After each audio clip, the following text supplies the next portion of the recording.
In this video, we discuss one of the fighter subclasses from Tasha's Cauldron of Everything. It's time to unlock the power of your mind with the Psi Warrior. I'm Nerdarchy Ted. And I'm Nerdarchy Dave. Welcome to Nerdarchy, for nerds by nerds. It's time to reach into the depths of our psyches with this video. All right, so today we are going to be talking about the Psi Warrior from Tasha's Cauldron of Everything. It's one of the new fighter subclasses. We didn't get psionics yet in 5e. What we got is a handful of psionic kind of powered subclasses, which I kind of dig them, but at the same time, I really would like a fully fleshed out psionic system, not this clunky thing that we have instead, maybe some true character classes. But I don't know if we're going to get it in 5e. And that also means like, we definitely can't have things like Dark Sun without it. Indeed, I think psionics is something that the game is definitely lacking, and having it tied specifically only to subclasses means you're never going to have the proper flavor of the character. You can't have a psionic character from level 1. It's really difficult. It's really challenging. And I would love to see it as well. We'll see what happens. Yeah, before we jump any further into the video, let's take a moment to pay some bills and keep the lights on here. With our sponsor, Dungeon Fog, which puts out awesome mapping software that you can go over there and build maps. Maybe you want to make a Psi Warrior temple and you need a map for it. Well, that would be a great place to do it. It's super intuitive and easy to use. There are tons of things that you can do with it. I use it, in some of our games. I have a lot of fun with it. It's a lot easier to use than other programs where you feel like you have to be an AutoCAD expert, where this is kind of like there's a lot of drag and drop, and it feels a lot like drawing on graph paper when I was a kid, except for my maps never looked this good before. There'll be a link down in the description. Go over there, sign up for a free account, see if it's something you like or not. All right, so we're going to dive into the Psi Warrior. Awake to this psionic power within. A Psi Warrior is a fighter who augments their physical might with psi-infused weapon strikes, telekinetic lashes, and barriers of mental force. Many Githyanki train to become such warriors, as do some of the most disciplined High Elves. In the world of Eberron, many young Kalistar dream of becoming Psi Warriors. As a Psi Warrior, you might have honed your psionic abilities through solo discipline, unlocked it under the tutelage of a master, or refined it at an academy dedicated to wielding the mind's power as both weapon and shield. Yeah, very super thematic there and flavorful. And, it's Tasha, so we have these little sidebars from Tasha herself. Brains over brawn. Mind over matter.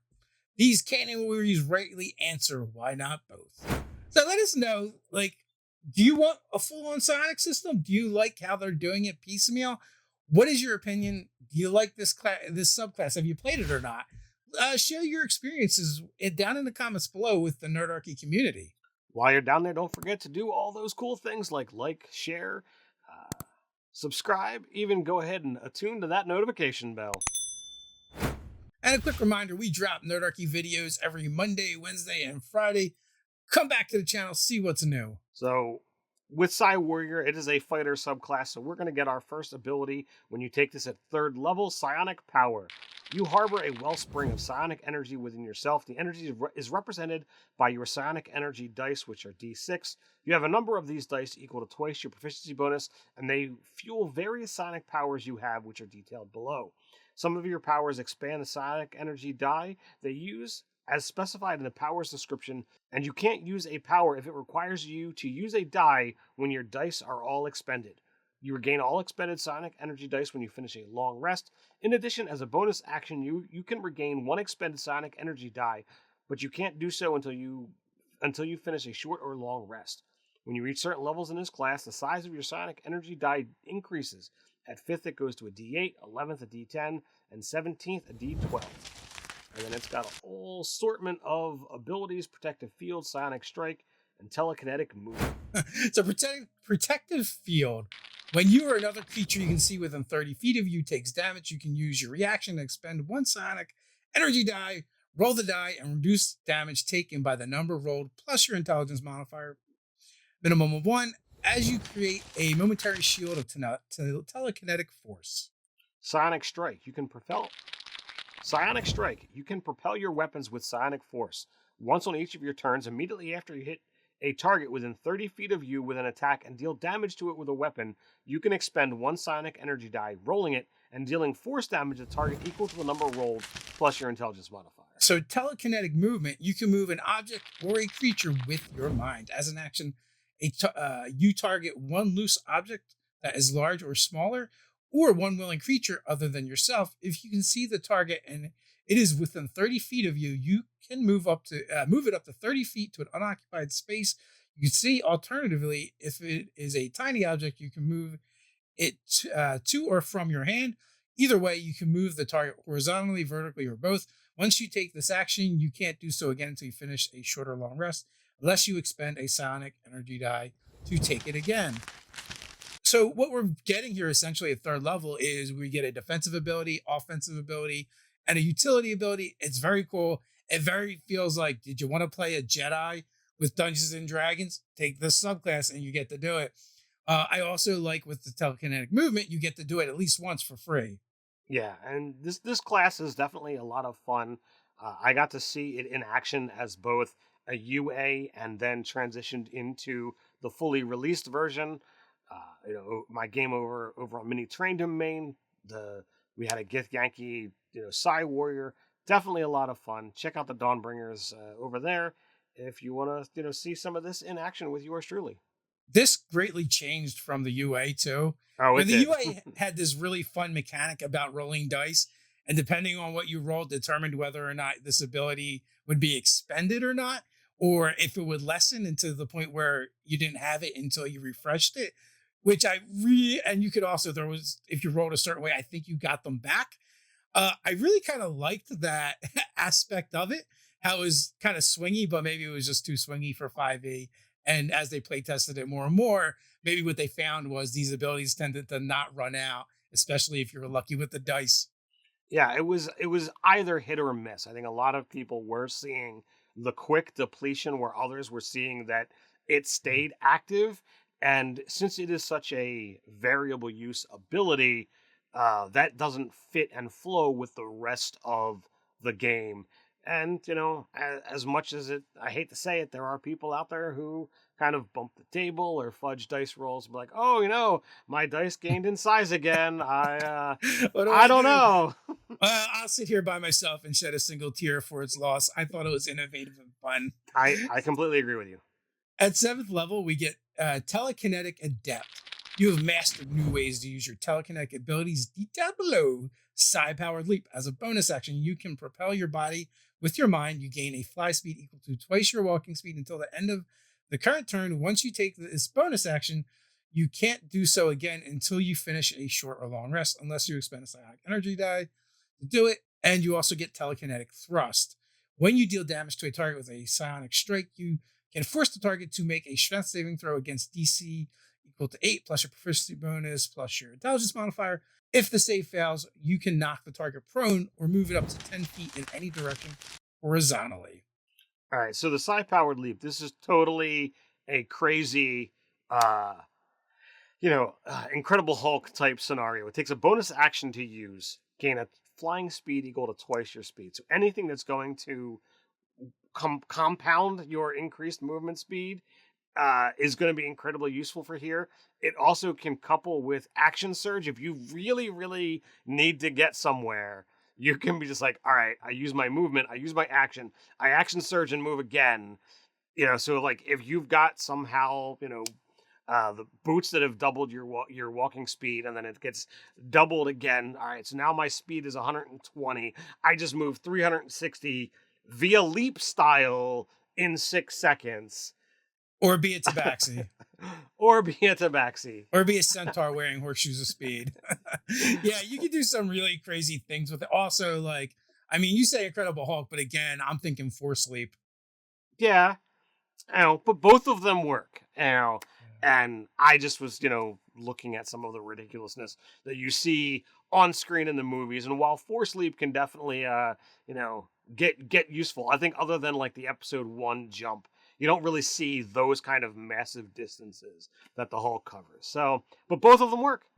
So moving on to Guarded Mind, 10th level, the psionic energy flowing through you has bolstered your mind. You have resistance to psychic damage. Moreover, if you start your turn charmed or frightened, you can expend a psionic energy die and end every effect on yourself, subjecting you to those conditions. So not only does it get rid of the condition, it ends any other effects associated with it. I think this is crazy powerful and awesome. Yeah, I mean, there's a cost to it, limited resource. I think it's perfect.